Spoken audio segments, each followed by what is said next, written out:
خون پہنچتا رہتا ہے، انسان یا جانور زندہ رہتا ہے، لیکن جیسے ہی دماغ تک خون کی رسائی رک جاتی ہے، چاہے دل چند لمحے چلتا رہے، زندگی ختم ہو جاتی ہے۔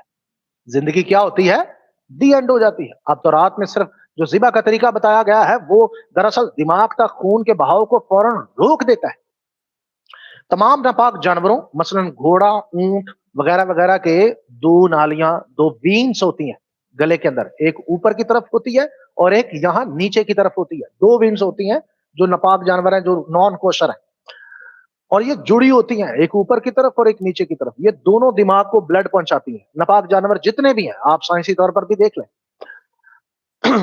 اگر ایک گردن کے نیچے اور ایک گردن کے اوپر نس ہوگی تو اگر آپ یہاں سے کاٹیں گے تو ایک ہی نس کٹے گی، دوسری نس سے اس کو بلڈ یہاں پہنچتا رہے گا اور وہ تکلیف میں رہے گا، وہ جانور تکلیف پاتا رہے گا۔ حیرت کی بات ہے کہ جتنے جانوروں کو یہوہ نے پاک قرار دیا ہے، سائنسی طور پر ثابت ہے کہ ان کی صرف ایک ہی رگ ہوتی ہے یہاں پر آگے، اور وہ چھری سے فوراً کٹ جاتی ہے۔